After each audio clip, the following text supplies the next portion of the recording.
A reading of the D&D Adventures League module, The Redemption of Kelvan. I'm doing this because I have a few friends that have trouble with their site, and I'm also doing it so that I can listen to it back and prepare for my adventure. So if this is of any use to you, smash like, that helps me, and let's begin. D&D Adventures League, The Redemption of Kelvan. A strange foreign wizard calling himself Kelvan has appeared at the same time a mountain materializes out of thin air. He asks you to recover the Gloom Blade from a Netherese ruin in order to help him with his research into this strange new mountain. A 2-hour adventure for 5th to 10th level characters. So that's tier 2 in Adventure League. Greg Marks is the author. Adventure code DDAL06-02. Optimized for APL8 version 1.0. There's a lot of small print here that I'm not going to read, but if you're really interested, put it in the comments, and I will read it. Okay, this introduction part is about being a dungeon master, and I'm going to go ahead and skip this because I'm going to assume that you have access to this. Again, if you don't, that's totally fine. I will read that page for you another time. Maybe I'll do a separate video just so that everybody has that. Okay, we're on page 3. Adventure Primer. North, past forest, farm, and furrow, you must go to the Feather Mound. Then down away from the sun you'll burrow. Forget life, forget light, forget sound. And that's a poem written by Caraptus called White Plume Mountain. Adventure background. This adventure follows the events of Return to White Plume Mountain by Bruce Cordell, published in 1999. The Archmage Caraptus' efforts to control space-time failed, and he was reset to a newborn version of himself and placed with foster parents who named him Kelvan. He grew up with flashes of his former memory becoming stronger and stronger. Now Caraptus, in the guise of Kelvan, has grown once again into a powerful mage and still thirsts for the ability to control space-time and live forever without the burden of becoming an undead creature. So Caraptus opens a gate to a new prime material plane, parentheses, Toril, where no one knows him or his legend. He asks adventurers to help with recovering a lost artifact while he examines the strange mountain that has appeared. Really, he plans to use them, the adventurers that is, to recover the magical Gloom Blade, a sword blessed by Shar with powers, S-H-A-R, with powers over shadow and time, which he plans to use to empower his ritual and try again. Only this time, rather than creating a demi-plane of shadow, he hopes to bind the plane to himself, leaving Caraptus free to roam this new world. In a box, it says Location and NPC Summary. The following NPCs and locations feature prominently in this adventure. The Umbral Repository, an ancient Netherese vault built into an earth moat that has crashed in the Sword Mountains. It houses the Gloom Blade. White Plume Mountain, lair and death trap of the Archwizard Caraptus. Kelvan, following his second attempt at power, the Wizard Caraptus of Earth, spelled O-E-R-T-H, found himself reborn as an infant in the care of foster parents, raised as Kelvan, which by the way is spelled K-E-L-V-A-N. Caraptus, spelled K-E-R-A-P-T-I-S, has located his lair to a new world where his legend is unknown and plans to begin again. Hilderune, H-I-L-D-E-H-R-U-N-E, Hilderune, and Iluskan, I-L-L-U-S-K-A-N, an Eluskan barbarian from 10 towns. turned educated scholar and cleric of Selûne, Selune, Selûne.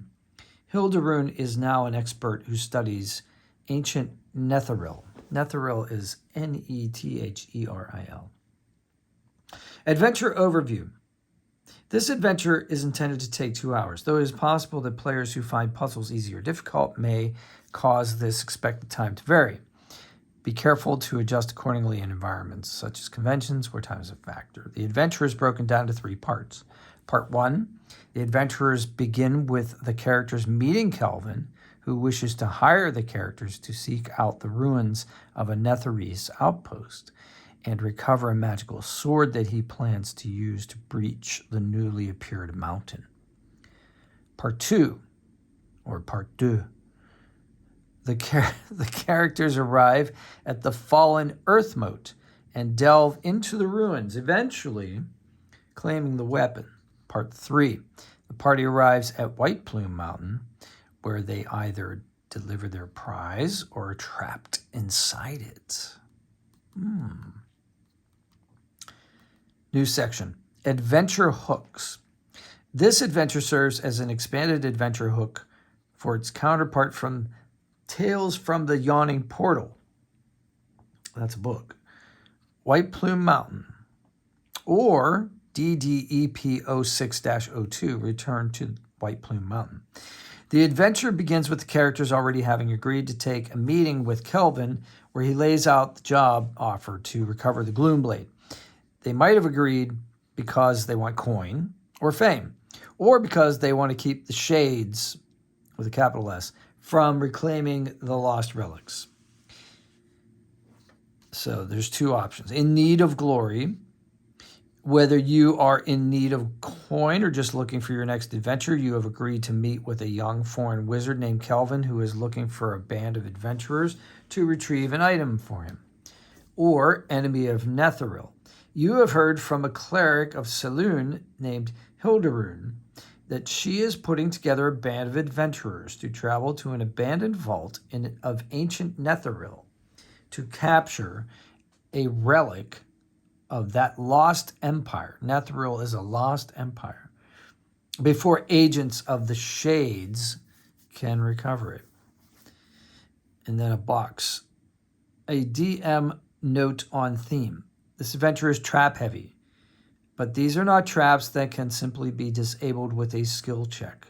Nearly all of them are puzzles, where the answer or trick to solve them must be deduced through clever play. Don't, in capital letters, don't allow players to roll a d20 and move on. The DM should feel free to use skills to give hints if the players become stymied. Page 4. Part 1, the job offer. Estimated duration, 10 minutes. Key encounter point plot, wherein Kelvan, in quotation marks, outlines why he is hiring the characters, and the characters meet the scholar Hilderun, both of which are recurring characters that appear in DDEP 06-02, Return to White Plume Mountain. At no point should the characters learn that Kelvan is Caraptus, or that he has ill intentions, until Part 3. The characters begin at the Muddy Mallard Tavern, having arrived to hear out an offer of employment. They are meeting with an obviously foreign wizard named Kelvan, and a cleric of Selûne named Hilderun, who is well versed in lore about ancient Netheril. Box. Role-playing Kelvan. Kelvan appears to be a friendly but eccentric young foreign human. He has a soft spot for adventurers, in particular gnomes, and he is happy to offer significant rewards. He has a roundabout way of speaking, and due to his foreign birth, he frequently chooses a close but not quite correct word. He frequently mispronounces Faerunian names, which he has read in books but rarely heard pronounced out loud. Like a lot of these words. Excuse me. In reality, and not shared with anyone, Kelvan is Caraptus reborn, an archwizard from the world of Earth, right?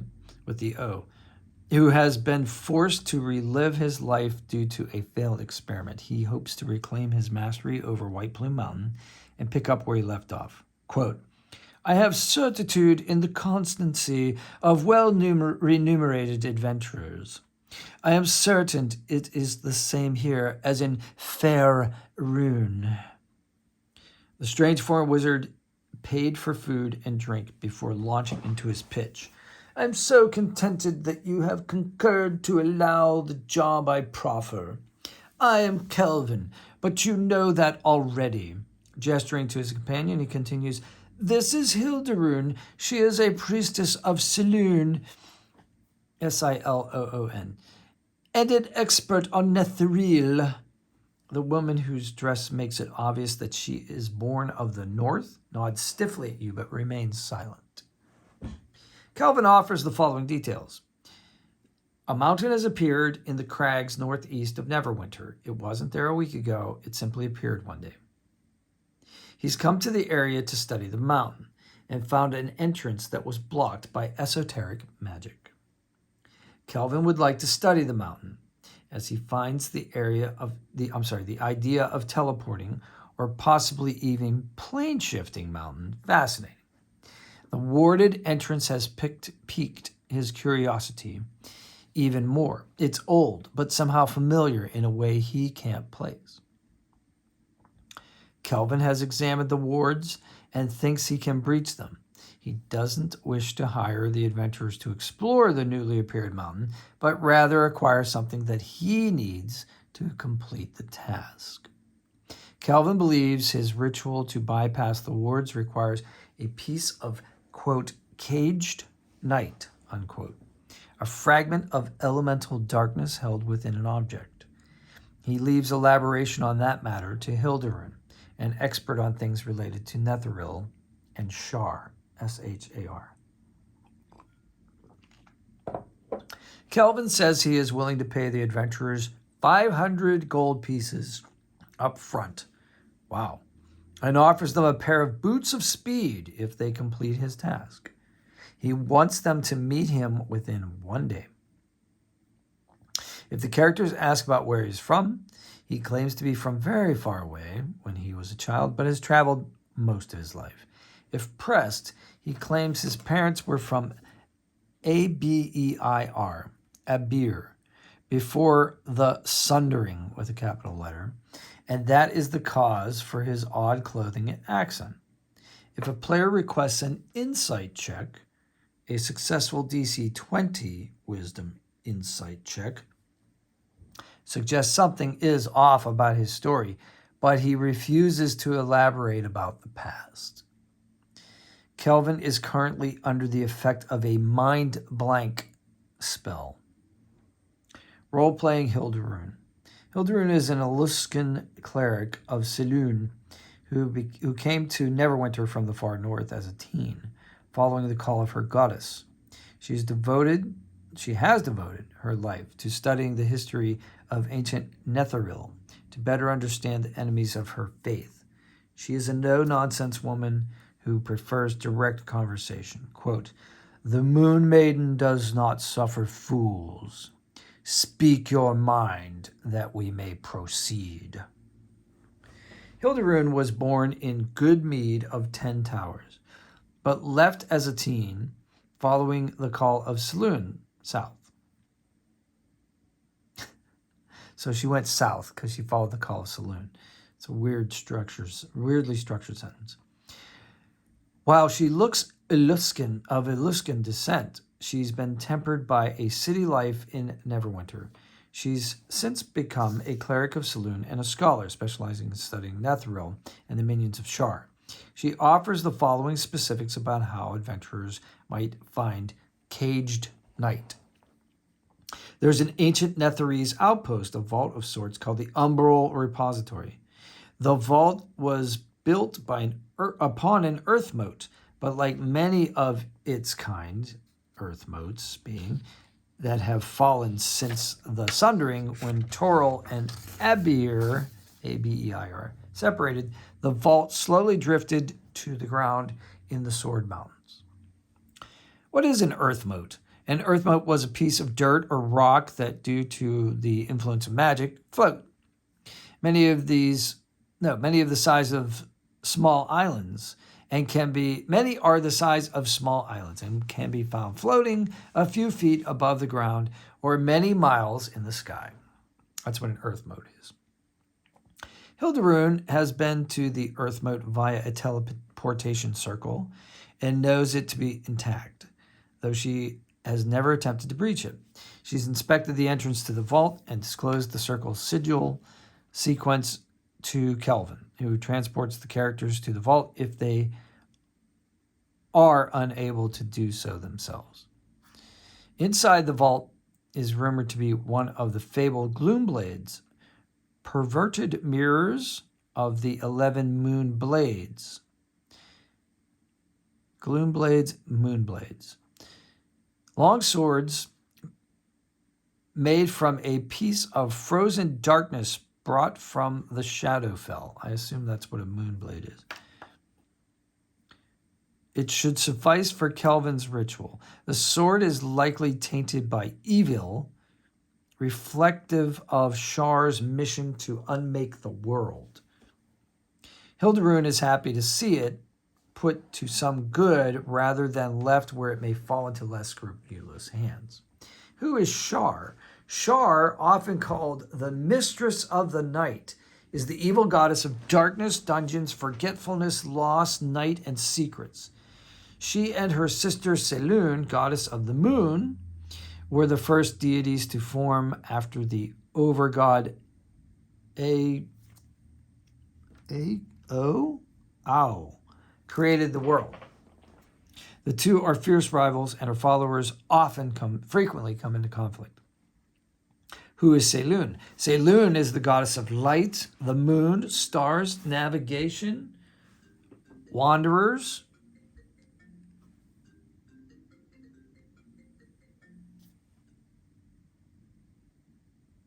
Selûne is the goddess of light, the moon, stars, navigation, wanderers, and good lycanthropes. Good lycanthropes. Oh, I didn't know there were good ones. Her sister and primary foe is the goddess Shar. Treasure. When the characters have had their fill of asking questions, Kelvan provides the characters a wooden case containing 5 100 gold piece trade bars, as promised. In addition, he gives them a magical crystal, explaining that if the characters break the crystal while standing in the teleportation circle, it will teleport them all to a circle that he will be inscribing at the mountain in the crags, where he and Hilderoon will await their return. If the characters haggle for more, Kelvan smirks, since adventurers are always the same. He offers to throw in a potion of greater healing up front to sweeten the deal. In this case, remove the potion of greater healing that can be found in Part 2, Area B, right? So later. Alrighty, page 6. The Umbral Repository. Part 2. The Umbral Repository. Estimated duration, 100 minutes. If your table is progressing slowly and you are in danger of not being able to finish the adventure due to playing time in a time-limited environment, remove Area C. Key encounter plot point. The party arrives at the ancient Netherese vault, known as the Umbral Repository, and tries to get past a series of light and darkness-themed traps to find the Gloomblade that is their goal. The Umbral Repository floated above the clouds, largely forgotten for centuries until disruptions in the weave caused it to collapse to the ground in the northern Sword Mountains. The magic that sustained it kept the Earth Mote nearly intact when it touched down, and the Umbral Repository is now easily accessible, a vault of shadow and light. Remember, these traps are effectively puzzles that are to be solved by creative thinking on the part of the players. So in general, there is no skill roll that simply defeats the trap or puzzle and will allow the characters to move on.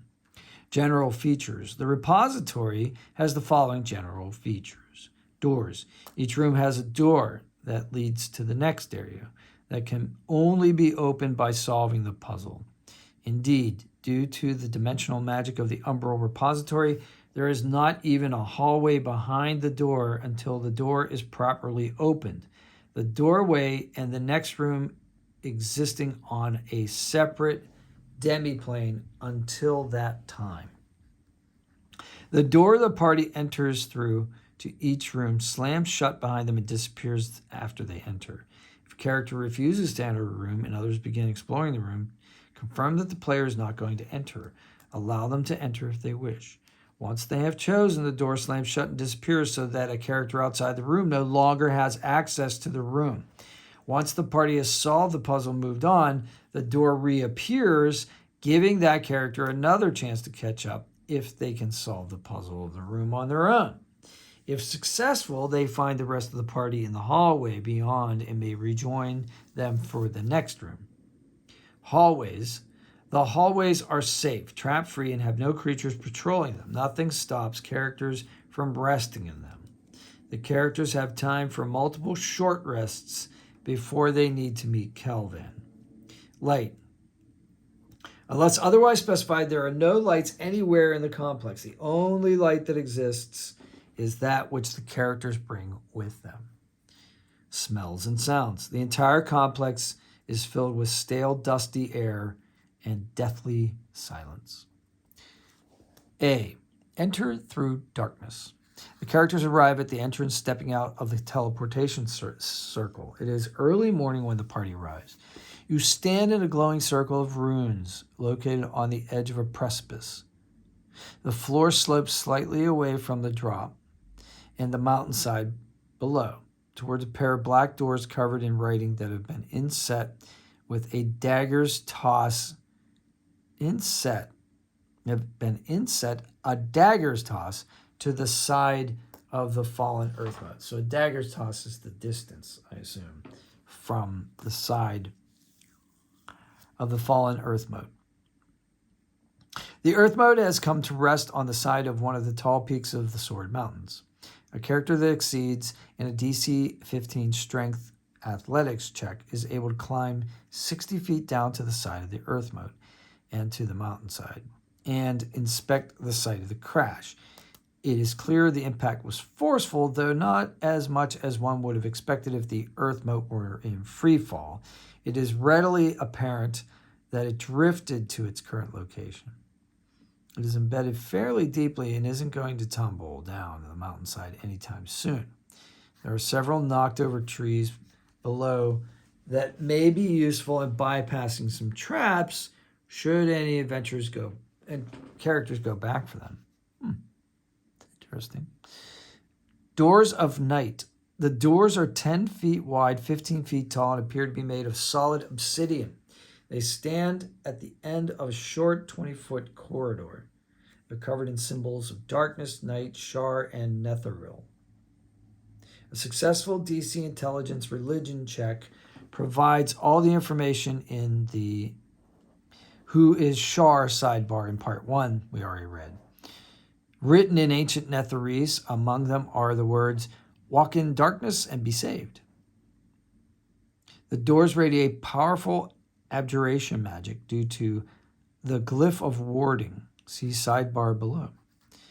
They're locked and require a set of thieves' tools and a successful DC 20 dexterity check, and are very durable, AC 17, 40 hit points, resistant to bludgeoning, piercing, and slashing damage from non-magical weapons, immune to poison and psychic damage. Oh yeah, they're doors. What is Netherese?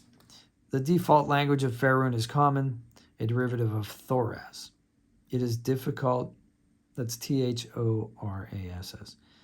It is distinctly different from Netherese, which belongs to the Ulu family, Ulou family of languages, which use a different alphabet. These languages aren't spoken in many places anymore, only by the Shades and a few holdouts in Damara, Damara.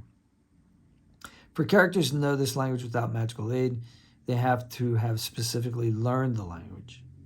The most common way is by the Shade Fanatic background from season 3.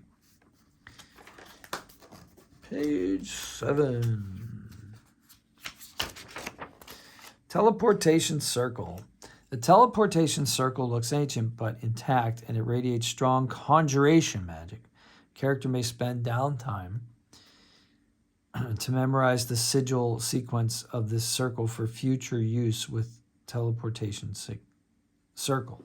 See player handout 1. Glyph of Warding. Simple trap, levels 5 to 10, deadly threat.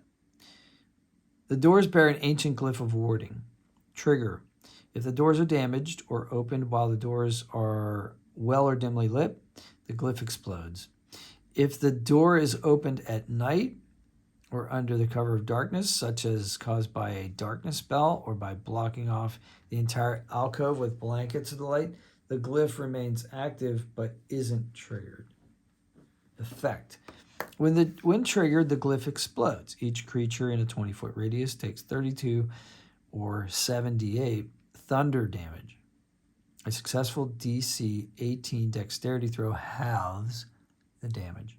Countermeasures. A successful DC 18 intelligence investigation check reveals the arcane symbol hidden among the sigils on the door. Once detected, a character who makes a DC 15 intelligence arcana check recognize it as a trapped glyph related to darkness. The glyph of warding is cast using a 5th level spell slot.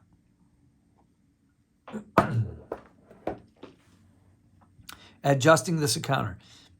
Here are some suggestions for adjusting this encounter according to your group. These are cumulative. Very weak. The glyph was cast using a 4th level spell slot and does 27 or 68 thunder damage. Very strong. The glyph was cast using 6th level spell slot, does 36 or 88 thunder damage. XP award. If the characters dispel the glyph, award each character 250 XP.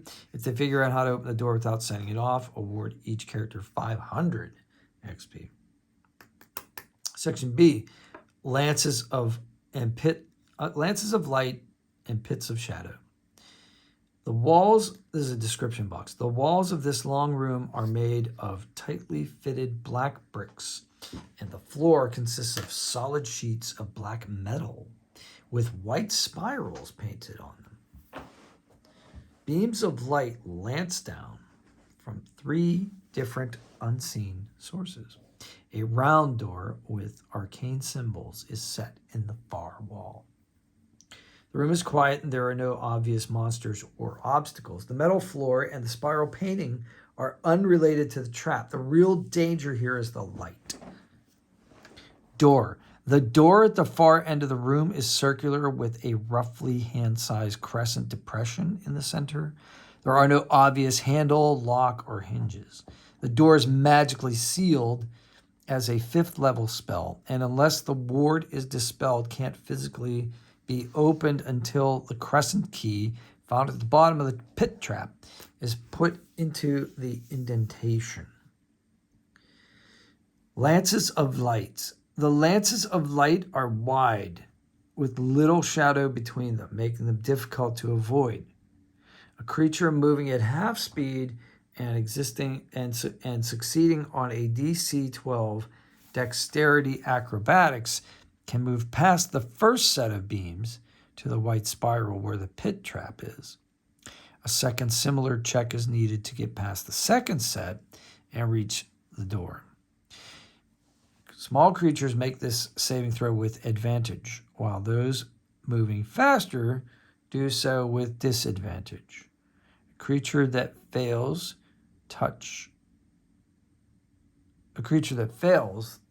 that saving roll touches, or that ability check, touches the beams and takes 22 or 4d10 radiant damage. A DC 15 Constitution saving throw reduces this damage by half. The lances of light radiate magic if checked for. All of the lances of light deactivate once the door to area 3 is opened using the crescent key. the pit. There is a symbol painted on the bottom of the pit that is further described in the sidebar below. Hidden amongst the symbols is a crescent symbol that matches the mark on the door that can be found with the DC 11 intelligence investigation check. Pushing on the crescent causes it to spring out. The back side possesses a handle so it can be used as a key. Pit trap. This is a sidebar. Pit trap. Simple trap. Levels 5 to 10, moderate danger.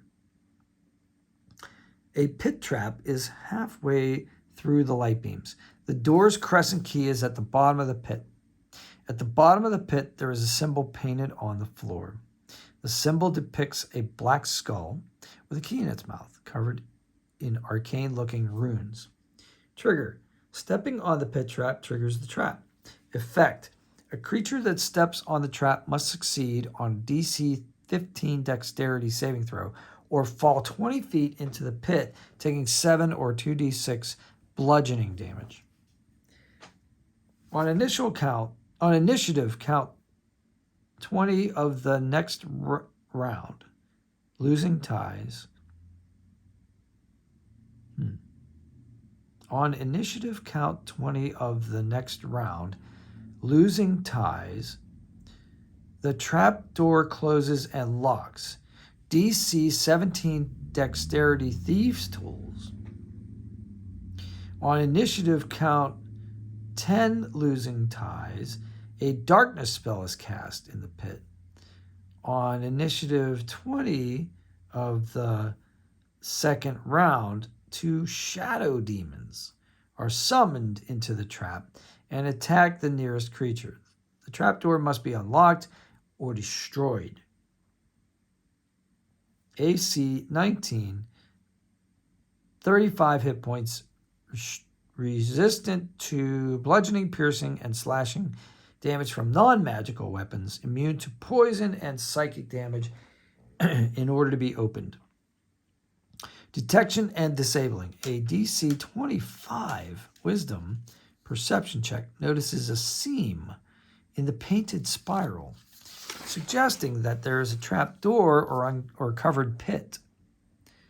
A DC 15 dexterity thieves tools can be used to jam the cover, making it safe to walk across. The pit can also be bypassed with a long plank or one of the knocked down trees that the characters may have found outside in Area 1. Adjusting this counter. Here are some suggestions for adjusting this counter according to your group. These are cumulative, very weak. Remove a shadow demon. Very strong, add a shadow demon. Treasure. There is a potion of greater healing in a metal vial at the bottom of the pit trap that the characters may claim. This is the one that you would have removed if it was given at the beginning by Kelvan. That's not in there, I just said that.